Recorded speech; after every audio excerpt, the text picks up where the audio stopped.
Hey y'all, I'm Kiara Butler and welcome to our first episode of Generation Rising, where we engage in difficult conversations that our community faces every day. Today my guests are Andrade and Trent Lee from the House of Glitter. Welcome Anthony, welcome Trent. I'm so excited to be having this conversation with you all today. How are y'all feeling? Good, excited to be here. All right. Same. Very happy to be here. Yes, so what is the House of Glitter all about?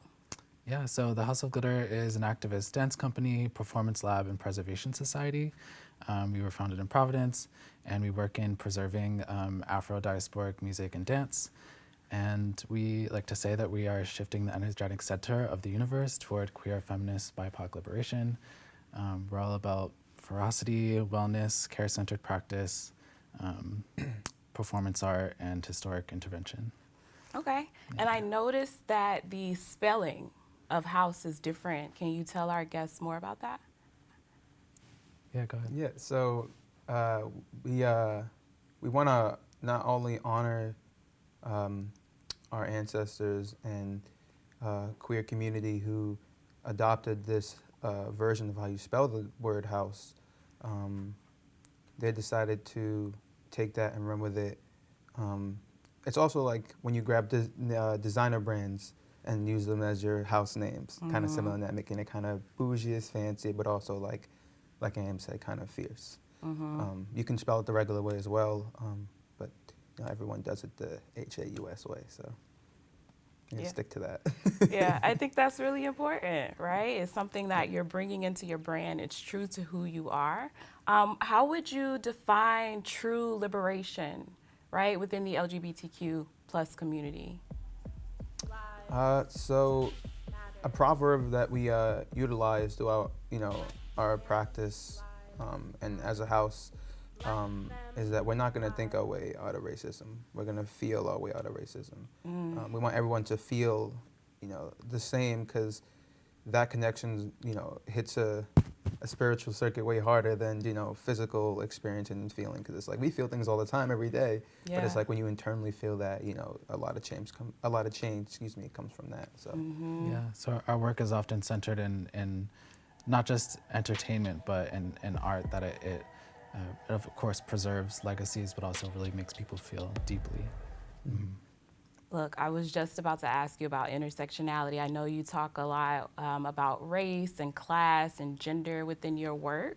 Why is intersectionality so important when attempting to shift mindsets? Yeah, so we don't just focus on homophobia, transphobia, or neurodiversity, or class, or racism.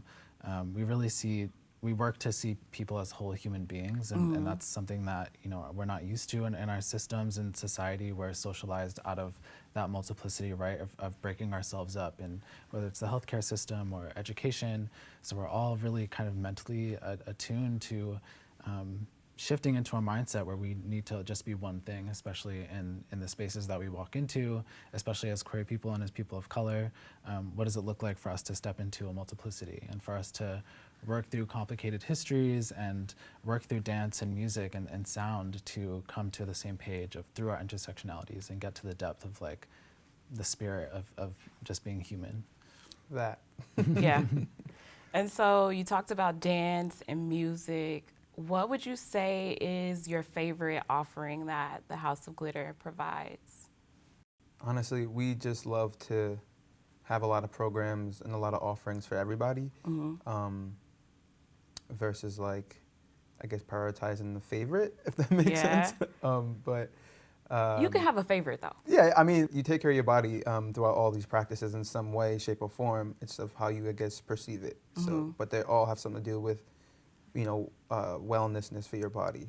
We have dance, we have yoga, we have the record label, and we have the Heal Easy Hopkins campaign. So these are some fall programs off the top of my head that we share with the community and we offer to them.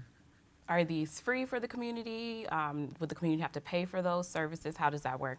Yeah, so often our programming is free. When we do shows, especially for our upcoming show, the Activist Dance Opera, that we premiered last September, site-specific at the home of Isaac Hopkins, we work with the reparations-based ticketing system. So we ask folks to check in with their privilege, with their positionality, and buy tickets that way. So it's really technically donation-based. We've done shows completely donation-based and have made thousands of dollars just thanks to our community and the support that we have, and with this reparations-based ticketing system where we ask people to really check in with their intersectionalities and with their privilege, and they pay accordingly. So it's worked for us, and it's actually really it feels like a part of our work in a way as well. Yeah. And so that leads me to my next question, is really about this call to action. What can people do on that individual level that'll help you all like move your mission forward? Yeah, so I can give a little context on our Isaac Hopkins project. We moved into the former home of Isaac Hopkins through an artist Parkist residency through the City of Providence and Department of Arts, Culture, and Tourism. Congratulations. Thank you. So that recently ended formally. We lived there for two and a half years, really there to kind of like help bring the community into like shifting into understanding the history, the complex layered histories, and making art that responds to it. Isaac Hopkins was had an active role in the transatlantic slavery trade, and slavery is horrific on its own, but the death toll in his particular voyage was horrendous, even for that time. He mistreated British soldiers. He was fired by George Washington, and yet he still commemorated himself, right? So there's a home, Isaac Hopkins House, Isaac Hopkins Park. There's a statue on Branch Ave in Providence, and there's also a middle school filled with brilliant Black and brown youth, named after Isaac Hopkins, this colonizer. And so our work right now is in response to that, and uplifting the stories, the legacies that were left behind or left out of Isaac Hopkins' legacy, uplifting the lives that were lost on that voyage. So in our work right now, we're asking folks to sign their petition at healisaachopkins.com to bring as much national attention to this national historic site, and one of the most endangered national historic sites in the country, actually, right here in Providence, and just to get privy to the role of Rhode Island in the transatlantic slave trade. People don't recognize that 60 to 90% of the African Americans in this country have come through the port in Rhode Island. And so yeah, just being aware of the memorials that are up and checking in with what feels right for us as a community. I also want to piggyback on, we had a large March the Street performance before, and we was going through the community of Chad Brown, and was having the people come outside and ask them if they know about the house. Yeah. And a lot of people will be like, I have no idea what the house was. We see it all the time. We see it on the strip, but we don't know what it was for. We don't know what it was about. We just know that house has stood there for a long time. So no one, no one ever decided to engage with it or go further deep into it unless you were already jumping into this work or doing informational digging, and you just stumble upon this info at the library or something like that. But yeah, it really shows how much there's so much hierarchy, symbolism throughout the community, and no one really knows about it at all. I have no information on it, so it kind of makes it, I wouldn't say tough, but kind of build this barrier to want to know more about it. They're like, I don't know, and I don't even want to know. Yeah. It's been interesting to uncover how the institution of historic preservation is all about maintaining symbols of white supremacy, right? And we often just overlook it. We overlook the names of our schools and the statues that are on our street corners, but when you really look into it, you recognize there are missing stories, and oftentimes for queer people, for BIPOC folk, there's no representation of the missing stories. So that's a core piece of our work, and especially in our activist dance opera, the historical fantasy of Isaac Hopkins. Yeah. I think that's really important because I'm originally from Mississippi, and a lot of people think racism only exists in the South, or it only exists in the Mississippi. And so for you all to say no, actually racism does exist in Rhode Island, and Rhode Island did contribute to the slave trade, that is very important. And the work that you all are doing to teach the community, but also empower the community, is very important as well.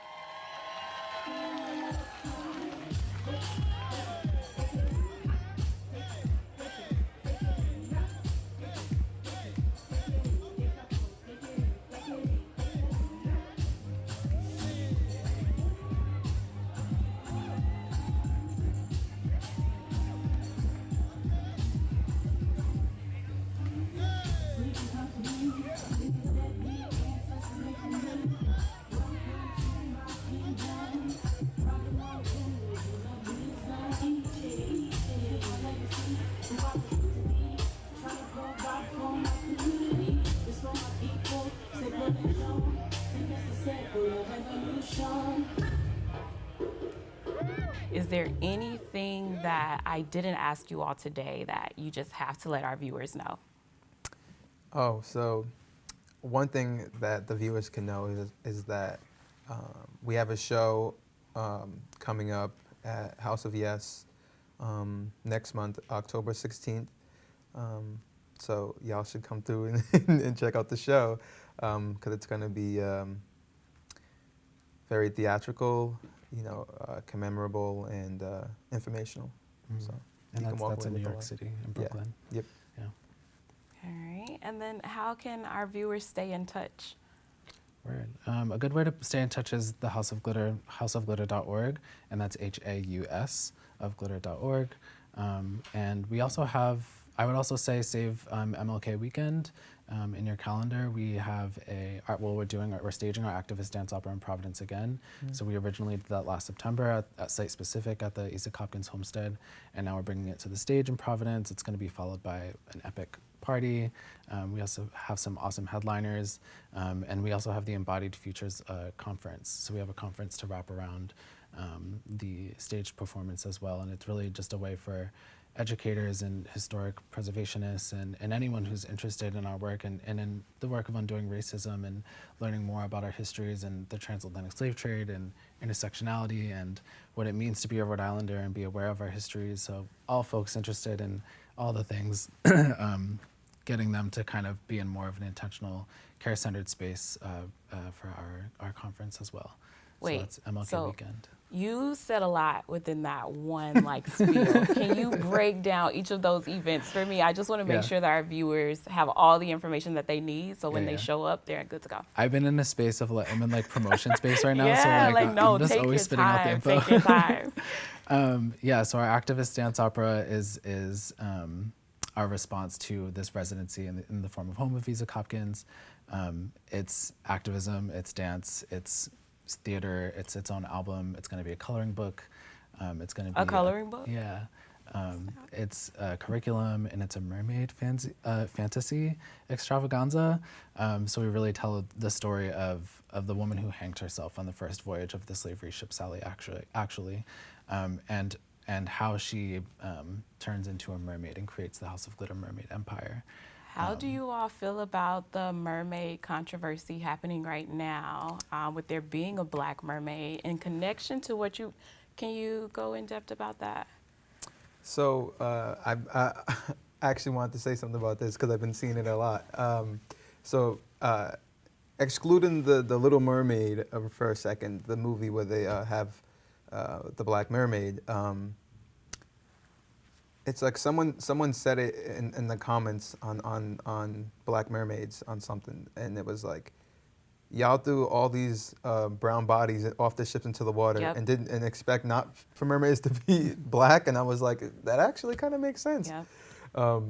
But yeah, and it's funny because the story that we built around the Isaac Hopkins story has something to do with mermaids and how this woman who gets thrown off the ship turns into a mermaid, her and her baby, and it's just like, it kind of falls into that, like how all the brown bodies that was thrown in the water has morphed and shifted to meet that environment under the sea to live again and be reborn.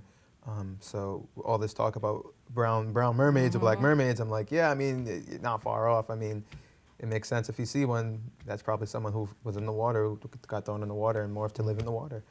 It's not too far off from the fantasy story, but I'm like, if you see it, then seeing is believing. Yeah. And we like to say too, history is a fantasy. What we read in our history books, what we're taught in school, they're fantasies. So we've created our own fantasy, and we're centering this one black woman who was named in Isaac Hopkins' logbook as an individual, of course, next as an item next to bottles of rum and medicine. Woman who hanged herself between the decks. So she really stood out to us. She came to us through our dreams. And so we wrote this story to commemorate her as a mermaid. Just coming back to the name of the House of Glitter, we bring people deep into deep feeling, and we share stories that are maybe hard to hear. But on top of that, the surface is the glitter, the entertainment piece, the fierce piece that like really brings people in.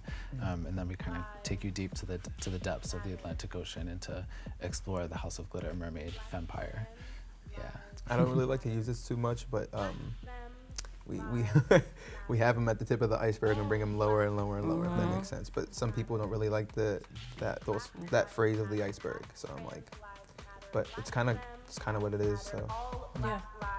And so I cut you off mid-spiel about the events. Yeah. Do you want to go more in depth about any of the other ones? So yeah, that's the activist dance opera, and then wrapping around that event, that it's going to be a show and then kind of turn into a party. And this will be at the Waterfire Arts Center. And then location to be determined. We'll be hosting the Embodied Futures Conference, a conference all about just how do we feel liberated, and how do we do that in an anti-racist way. So we have kind of ton of programming within that. It's going to be super exciting. I'm super excited about it. We're still working on it right now, and just like getting the gears turning. But it's going to be epic. So I'm super thrilled. So wait, who's responsible for putting on all of these events? Is it just the two of you? So the two of us are co-directors along with three others, Asi Koulibaly, Matt Garza, and Stephen Chumaleethong. Okay. So we're 5 co-directors of the House of Glitter. And then kind of broader from that is the House of Glitter Performance Lab, which includes 60 plus artists from our community that kind of support our work, and artists, elders, folks who have been doing this work in lineage before us. yeah. So like the performers part of House of Glitter is the 5 of us, but the House of Glitter as a whole collective, it's a lot of us. And you mentioned, I heard you say 5 co-directors. Is that intentional that you're all co-directors? Does that align with the true liberation that you all speak and talk about? Yeah, so like AM said earlier from your previous question, that the 5 of us used to dance together before the house became a thing. So we was like, all right, well, if we're always going to be dancing together, let's create something that takes us even further. And it was, we don't really like move up anywhere without the say of everyone in the group, us 5. So if something doesn't feel right, if one of us isn't feeling right with, or if something doesn't sit right with one of us, we'll all like try to work with that, or work with that person where they're at, and see how we can make it beneficial for all of us. So collective decisions happen when we're all on the same page. If one of us ain't on the same page, then we got to go back to the drawing board, if that makes sense. Yeah, it kind of comes back to ballroom queer culture as well, like what it means to be a house and a chosen family, like shifting from that into an organization. We don't see organizations today work with that structure, and so what we always ask, what does it look like for us to step out of the symptom of white supremacy, the individualism, is a symptom that we all, we've all been socialized to think of ourselves just as individuals, and we need to climb the ladder and get to where we have to go to be a leader. But there are, it comes from Indigenous practice, it comes from our ancient practice, and the legacies that we carry on to think collectively, to be collective, to act collectively, to make decisions collectively. So yeah, it is very intentional. Yeah. We know the saying, alone you're powerless, but together strong. We know that. And it's like, we can't preach about it if we're not living it, Yes, 100%. I founded an organization, and we have an unrestricted work day. We have unlimited vacation days, but we still have a hierarchy. So for any viewers that are maybe CEOs or thinking to start an organization, I know you say you don't have a hierarchy, but how do you eliminate that when we've been colonized and like indoctrined to believe that we have to have a leader or that type of thing? That's a good question. We check in often. We think about ourselves as a chosen family. So when you think about a family structure and about like who's making decisions for the whole group, what feels good, what doesn't, and also being really intentional around like how we center our care for ourselves and for each other. So for example, we have family meetings rather than just calling it like a meeting, which might feel separate, like business-wise to have a meeting. We'll separately have a family meeting to check in with each other emotionally, spiritually. And we also have studied deeply in like anti-racist principles and the ways to undo symptoms of white supremacy like individualism to step into more of a collective mindset. So without that constant reminder, without calling each other in on things like toxic masculinity, for example, which we work through, of course, as a chosen family, most of us cisgendered men living together, you know, just being really aware of what those pieces are, that those toxic pieces of the ways that we're socialized, being aware of them, continuing to talk about them and call each other in on them, and just having those regular spaces for us to check in, I think has been like the center of that for us. And also doing our part by on our own time, decolonizing our way of being, or letting go of practices that, you know, we end up adopting from our, you know, bio family or people that we've met through our lives, and or through system structures that taught us on how to be this way, decolonizing ourselves and not serving practices that's not really serving us. And that kind of, you know, highlights that, because when we come back together, you know, we're doing the work on our own. So when we do come together collectively, it's not like, oh, I'm just here for this and not really doing the work on my, you know what I mean? So just being mindful of that and always growing in that aspect, so we can always come back to the table and be like, yep, you know, we're all on the same page still. So glad for that. Y'all dropping so many gems. So changing the names of meetings from like just the regular meeting or all staff meeting to family meeting. So those small things, but also calling each other out when we're living or thriving or whatever we want to say in white supremacy, right? Because there is a benefit to feeding into that system, but really making sure that you're not feeding into that system. You all said something else that I wanted to pull back for our viewers, and I just lost it. Can I make a quick note? Yeah. You said call each other out. We love to use the language of call each other in. Yep.